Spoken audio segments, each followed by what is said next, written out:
Guys নমস্কাৰ মই ইলাবৰ হয় আপোনালোকৰ ওচৰত অন্য এটা ভিডিঅ' লৈ আহিলোঁ। আজি ডিউটিৰ পৰা আহোঁতে 8:40ত ওলাইছোঁ। আহি এতিয়া গা পা ধুলোঁ, ফ্ৰেছ হয় পূৰা এতিয়া কি বনাম কি বজাৰ আনিছোঁ আপোনালোকক কৈ আছোঁ বলকচোন।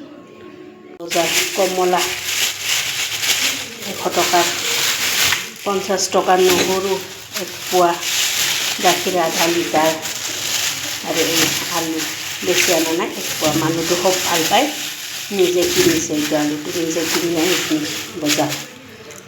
আৰু এইটো ক'লা কচু সিদিনা যে বজাৰৰ পৰা আনিছিলোঁ বুলি দেখাইছিলোঁ যে এইটো আজি বনাম।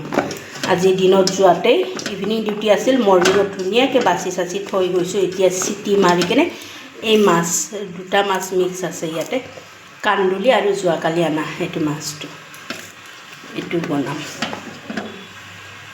ভিডিঅ'টো মই আজি দিব পৰা নাছিলোঁ, দিনখন ৰিচাৰ্জো খতম হৈছিলে। ৰিচাৰ্জ এতিয়া জাষ্ট ডিউটিৰ পৰা ওলাওঁতে মই ৰিচাৰ্জ সোমাই দিলোঁ মোবাইলত, তাৰ কাৰণে এতিয়া ভিডিঅ' বনাই আছোঁ। আৰু বনোৱাটো এতিয়া নেদেখাওঁ, আৰু বহুত ৰাতি হৈ যাব দেখুৱাতে বনোৱাতে মেলাতে।